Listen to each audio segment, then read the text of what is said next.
말씀 보도록 하겠습니다. 하나님 우리에게 주신 말씀은 구약성경 여호수아 3장입니다. 하나님 우리에게 주신 말씀은 구약성경 여호수아 3장 1절부터 6절까지의 말씀입니다. 여호수아 3장 1절부터 6절까지의 말씀입니다.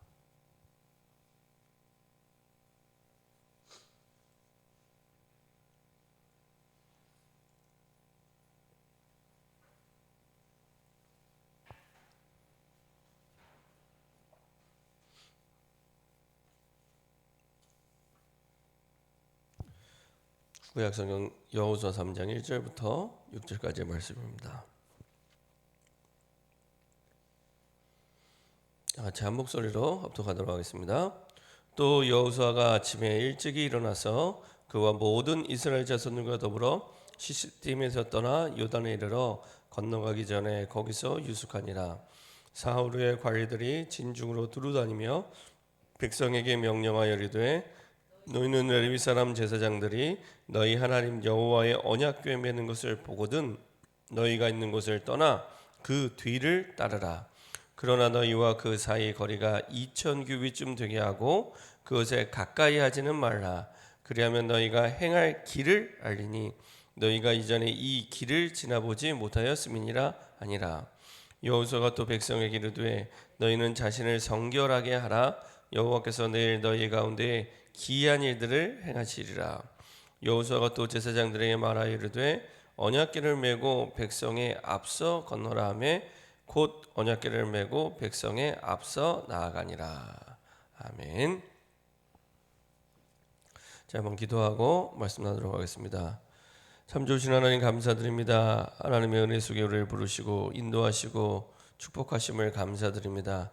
완전한 하나님의 계획과 하나님의 언약 속에 우리를 부르셨는데 그 언약을 신뢰하며 달려갈 수 있도록 우리의 눈과 귀를 열어주시고 완전한 언약 속에 항상 모든 문제 이전에 모든 어려움 이전에 미리 누리고 미리 이기게 하시고 미리 정복하게 하시는 참된 응답의 주인공 될 수 있도록 주님 인도하여 주옵소서. 끊임없이 우리를 속이는 모든 사단과 흑암의 세력이 권세는 주 예수 그리스도의 능력 이름으로 완전히 결박받고 떠나가게 하시고 우리의 시선과 우리의 생각과 마음이 문제에 있는 것이 아니라 하나님이 주시는 답에 있게 허락하여 주옵소서. 감사드리며 예수 그리스도의 이름으로 기도합니다. 아멘. 오늘 함께 나눌 말씀 제목은 광야는 서밋으로 가는 여정입니다. 광야는 서밋으로 가는 여정입니다 라는 제목을 가지고 함께 말씀 나누도록 하겠습니다. 복음을 듣고 하나님의 자녀가 되었다면 이미 하나님의 언약이 이루어지는 여정 속에 인도받고 있습니다. 우리가 하나님의 자녀가 됐고 그 속에 하나님이 생명을 주셨다면 하나님 우리의 모든 삶을 언약 속에서 이끌어 가십니다. 내가 믿든 믿지 않든 하나님은 하나님이 주시는 계획 속에 그리고 하나님 주신 언약 속에 그 모든 여정을 인도하고 계십니다. 그 가운데 우리가 만약에 어려움을 만났다면 문제를 만났다면 올바른 해석이 필요합니다. 이미 그리스도 안에서 요한복음 19장 30절에 있는 말씀대로 십자가에서 다 이루신 주님께서 모든 문제를 그리스도 안에서 완전히 영원히 단번에 끝내셨습니다. 과거의 우리의 모든 문제 많은 사람들이 후회하고 그리고 많은 사람들이 힘들어하고 안타까워하는 과거의 기억, 상처 완전히 끝내셨습니다. 돌아갈 수는 없지만 안 돌아가도 될 것은 끝내셨고 끝낸 정도가 아니라 그리스도 안에서 반드시 축복의 발판이 되게 하십니다. 그리고 하나님은 오늘을 살아가는 우리의 문제 완전히 단번에 끝내셨습니다. 그리고 우리가 완전하지 않기 때문에 신이 아니기 때문에 미래의 문제가 또 옵니다. 와도 괜찮을 것은 사실은 그 문제도 완전히 끝내시고 항상 우리의 발판이 되게 하시고 중요한 승리의 길이 되게 하십니다. 그래서 우리에게 문제가 왔다면 그것은 문제가 아니라 반드시 복음 안에서 길이 됩니다. 복음 안에서 길. 어떤 길이 되냐? 새로운 시작, 중요한 시작을 할 수 있는 길이 되고요. 하나님의 계획을 발견할 수 있는 길이 되게 하시고요. 하나님의 능력을 체험하는 길이 되게 하시고요. 특별히 기도가 무엇인지, 진짜 기도가 시작될 수 있는 길이 되게 하시고요. 그리고 그 정도가 아니라 하나님은 세계복음화 때문에 우리의 삶을 언약의 여정 속에 인도하시는데, 세계복음화를 위한 전도의 문이 되는, 전도의 길이 되게 하십니다. 이만큼 사실은 우리에게 와 있는 문제가 아니라 아주 중요한 응답의 시작이 됩니다. 근데 대부분의 사람들은요, 문제만 바라보고 고민하고 갈등하고 낙심하고 때로는 두려워하고 힘들어하고 그렇게 살아갑니다. 대부분. 예수를 안 믿는 사람은 말할 것도 없고, 교회를 다니는 사람도 예수를 믿는다고 하면서도 예수님을 믿는 게 아니라 문제를 믿고 있습니다. 나는 문제 때문에 어려울 수밖에 없어 라고 사실은 마음속에 이 겉으로는 표현을 하지만 그걸 믿고 있는 거예요. 나는 문제 때문에 어려워라고 믿고 있습니다. 아닙니다. 좀 전에 말씀드린 대로 우리가 언약 밖에, 복음 밖에 있다면 그 말이 맞습니다. 우리가 방주 밖에 있다면 반드시 그 물에 빠져 죽게 됩니다. 그죠? 방주 밖에 있으면 그 물 때문에 죽습니다. 근데 방주 안에 있는 사람은 그 물이 죽는 물이 아닙니다. 떠다니는 물이죠. 배를 띄우는 물이 됩니다. 똑같은 물인데 방주 안에 있느냐 밖에 있느냐에 따라서 완전히 다른 물이 됩니다. 물은 똑같습니다. 불신자도 문제를 만나고 신자도 문제를 만납니다. 근데 다르다니까요. 불신자에게는 그게 망하는 물이 되지만 신자에게는 방주 안에 있기 때문에 둥둥 떠다니는, 배를 띄우는 물이 됩니다. 근데 많은 사람들이 복음 안에 있다는 그 축복과 의미를 모르니 사실은 불신자와 똑같은 생각, 똑같은 마음을 가지고 힘들어하고 낙심하고 두려워하고 어려워하고 고민하고 갈등하고 이렇게 살아가게 됩니다. 아닙니다. 하나님은 복음 안에서 우리에게 문제를 막을 수 있는데, 그렇죠? 전능하신 하나님은 분명히 문제를 막을 수 있고, 분명히 하나님은 그 문제를 안 주실 수도 있습니다. 그리고 사실은 우리를 가장 사랑하시기 때문에 안 겪게 하실 수 있습니다. 그럼에도 불구하고 문제를 겪게 하신 것은 그 문제 너머에 하나님의 중요한 계획이 있기 때문에. 어떤 계획입니까? 한 가지입니다. 나로 하여금 하나님이 이 시대를 살리는 서밋이 되게 하려는 계획이 있기 때문에 그 응답 속으로 인도하는 언약의 여정이요 길이 되게 하십니다. 그래서 나에게 와 있는 문제를 해결해 주옵소서가 아니라 끝난 문제니까요. 여기에 감추어진 정말로 영적 서밋으로 가는, 그리고 시대를 살리는 서밋으로 가는 하나님의 길, 하나님의 계획이 무엇입니까? 라고 질문하고 기도하시면 됩니다. 그렇죠? 초신자 때는 하나님 문제를 해결해 주세요 라고 기도하지만, 이제 그 문제에 넘어 있는 하나님의 계획을 붙잡을 때 와 있는 문제가 아무것도 아니구나, 와 있는 문제는 정말 아무것도 아니구나 라고 깨닫게 됩니다. 어떻게 우리가 이런 확신을 갖게 됩니까? 첫 번째로 우리를 구원하시는 하나님이 우리와 함께 하시기 때문에. 우리를 구원하신 하나님께서는 단 1초도 우리를 떠나지 않고, 나는 실수해도 하나님 실수하지 않고 우리와 24시간 영원히 졸지도 않고 주무시지도 않고 우리와 함께 하십니다. 그렇죠? 그 하나님께서는 우리가 단순히 죽어서 천국 가는 정도가 아니라 이 땅에 사는 동안도 우리를 완전히 망하게 했던 죄와 저주와 흑암과 사단의 세력을 완전히 꺾으시고 나를 구원하신 하나님입니다. 그래서 그 하나님께서는 그때부터 이제는 우리의 모든 여정을 하나님의 완전하신 뜻 가운데, 완전하신 계획 가운데 인도하고 계시죠. 알면 누리면서 가고 모르면 누리면서 가고, 가기는 갑니다. 근데 알면 누리면서 갑니다. 문제가 아니고 하나님의 이런 계획이 있었구나, 누리면서 갑니다. 누리는 정도가 아니라 이기게 하시고 정복하게 하시고, 그리고 반드시 발판되게 하시죠. 하나님의 능력을 체험할 발판, 하나님의 새로운 전도의 문과 전도의 축복을 누리는 발판이 되게 하십니다. 나를 치유하는 건 말할 것도 없고요. 내 문제가 해결되는 건 말할 것도 없고요. 진짜 하나님의 수분 계획을 발견하게 되면 문제가 해결돼도 괜찮고 안 돼도 괜찮고 아무 상관없습니다. 바울이 하나님 앞에 고린도서 12장 보면은 자기의 병 때문에 간절하게 기도합니다. 간절하게 기도합니다. 근데 하나님의 대답은 한 가지였습니다. 내 은혜가 내게 족하다. 그거였습니다. 그 병의 문제를 해결 안 하셨다니까요. 근데 나중에 바울은 그 병 때문에 죽지 않습니다.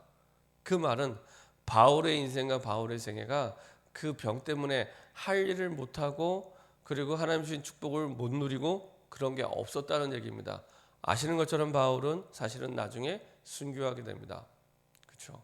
병 때문에 죽은 게 아닙니다. 오히려 그것 때문에 하나님은 더욱 중요하게 하나님의 능력을 깨닫게 하시고 하나님의 계획을 깨닫게 하시고 그리고 세계복음화의 전도의 문을 여는데 도구로 사용하십니다. 하나님은 우리를 구원하셔서 완전한 하나님의 응답 속에 지금도 우리와 여전히 함께하고 계십니다. 두 번째로 온전히 믿는 자녀를 통해 하나님의 뜻을 이루십니다.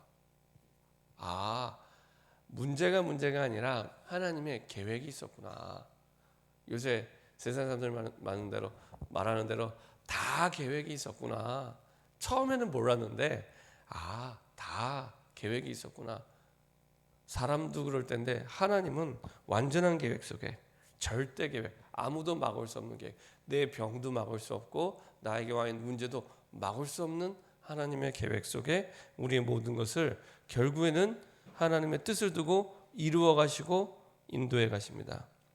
일주일이면 갈 수 있는 거리를 40년 동안 헤매게 하셨는데요. 여기에는 반드시 이유가 있습니다. 단순히 인내심, 의지력 이런 걸 키우라는 게 아니고요. 하나님께서는 애굽에서 노예 생활 속에 깊게 뿌리내린 많은 실패 의식 그리고 학습된 무기력 그리고 잃어버린 언약 이것이 회복될 수 있도록 일주일이면 갈 수 있는 거리를 40년 동안 하나님의 백성으로 준비되는 과정이었습니다. 힘들고 고민되고 낙심되는 광야의 과정이 아니고 광야는요 그냥 막연하게 그냥 이렇게 사람이 생활하는 그런 장소 이 정도 개념이 아니라 정말로 풀 한 폭이 나지 않고 어떤 면에서는 사막과 같은 인간이 살기 어려운 환경입니다. 그 광야는. 그래서 제가 전에 성지순례를 갔을 때도 그 이집트의 모세의 여정을 따라서 이렇게 성지순례를 가는데요. 한낮에 더워지면요. 그 온도 자체가 40도를 넘어가게 됩니다.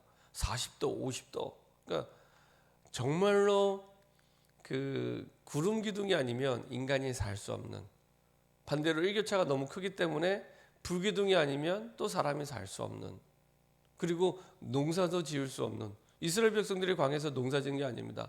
농사를 지을 수 없는 그러니까 하나님이 만나와 메추라기 주시지 않으면 사실은 단 하루도 살 수 없는 환경이 광야입니다. 그렇죠? 그런 광야 생활 동안에 40년 동안 하나님이 인도하셨는데 인구가 줄어들지 않고 오히려 하나님은 그 백성들로 하여금 국가를 이룰 만큼의 그릇이 준비되게 하시고 능력을 준비하게 하시죠. 그리고 특별히 가나안 땅에 들어가기도 전에 가나안 땅에 있는 사람들의 간담을 녹일 만큼 얼마나 놀랐겠습니까? 가나안 땅에 있는 사람들이 사람이 살 수 없는 저 광야에서 200만이 넘는 사람이 40년 동안 4일도 아니고 40년 동안 그것을 이겨낸 사람이 온다고 했을 때 얼마나 두려웠겠습니까? 그렇죠? 간담이 높고 힘들 수밖에 없었겠죠. 그러니까 세계복음화를 두고 하나님은 40년 동안을 이스라엘 백성들을 훈련시키고 준비시키고 인도하는 과정이었죠. 우리에게 와 있는 광야, 우리에게 와 있는 문제들은 단순히 어려움, 문제, 세상의 불신자들이 말하는 고통, 갈등 그런 게 아닙니다. 여기에는 하나님의 세계복음화를 두고 완벽하게 우리를 준비시키는 아주 중요한 과정이요. 하나님의 계획을 깨닫는 하나님의 중요한 시작을 하게 하시는 기회가 되게 하십니다. 그래서 430년 동안 완전히 노예가 된 언약을 잃어버려서 노예가 된 이스라엘 백성들에게 더 이상은 잊지 말라고, 언약을 잊지 말라고 완전히 하나님 주신 언약의 말씀이 각인되고 뿌리내리고 체질이 되는 40년의 여정이었습니다. 유월절 그 어린 양의 피, 그리스도의 언약이 생각, 마음, 영혼 속에 완전히 답이 되도록 각인되고 뿌리내리고 체질되는 그런 응답의 시간표였습니다. 결론입니다. 우리에게 와 있는 모든 어려움, 하나님의 자녀에게 와 있는 모든 어려움은 어려움이 아니라, 문제가 아니라, 갈등이나 위기가 아니라 하나님의 중요한 시작을 두고 인도하시는 언약의 여정입니다. 그래서 하나님의 뜻만 붙잡으시면 됩니다. 하나님이 이 상황을 허락하신 뜻이 뭘까? 사람들이 질문하지 않습니다. 하나님의 모든 생사화복의 절대 주권은 하나님 손에 있는데, 하나님만이 그 모든 걸 움직이고 해결할 수 있는데, 하나님의 뜻을 물어보지 않습니다. 하나님의 뜻만 물어봅니다. 하나님께서는 시대를 살리는 서밋으로 응답받기 위해 그 여정을 허락해 주셨습니다. 그래서 세 가지를 꼭 점검해 보시면 됩니다. 내 영적 상태는 어떠한가? 한번 문제가 왔을 때 항상 확인해 보시면 돼요. 내 영적 상태. 지금 내 현실 상태 말고, 육신 상태 말고, 질병의 상태 말고 영적 상태. 두 번째로, 그럼 그 속에서 나에게 주신 언약은 무엇인가? 이스라엘 백성들을 430년에서 빠져나오게 하신 그 비밀은 유월절 그 어린 양의 피, 그리스도의 언약이었습니다. 나에게 주신 약속의 말씀은 무엇인가? 그 속에 하나님의 계획이 있고 하나님의 뜻이 있습니다. 세 번째, 실제금 나의 현실 상태는 어떠한 상태인가? 이렇게 쭉 점검하고 확인하면서 하나님의 주신 말씀을 붙잡고, 답이 되는 말씀을 붙잡고 승리하는 중요한 시작이 되기를 소원합니다. 이 시간에 합심해서 한번 기도하겠습니다. 하나님, 우리에게 중요한 시작을 하기 원하시기 때문에, 하나님의 중요한 뜻을 확정하기 원하시기 때문에, 그 속에서 하나님의 능력을 이스라엘 백성들에게 주셨던 대로 체험하기 원하기 때문에 오늘도 요단강물을 건너게 하시고 하나님의 언약궤를 따라가라고 하십니다. 하나님, 이 속에서 우리 와 있는 상황 속에서 언약궤를 붙잡고 따라가는 서밋의 응답을 누릴 수 있도록 우리의 영적 상태를 확인하게 하시고, 하나님이 내게 주신 언약을 다시 한번 붙잡고 확인하게 하시고, 그 가운데 하나님이 원하시는 뜻을 확정하고 언약을 확정하고 시작할 수 있도록 주님 인도하여 주옵소서. 이것을 통해 하나님과의 진짜 기도가 시작되게 하시고, 진짜 전도의 응답과 축복의 문들이 열리는 새로운 시작이 되게 허락하여 주시옵소서. 합심해서 한번 기도하도록 하겠습니다. 전능하신 하나님, 감사드립니다.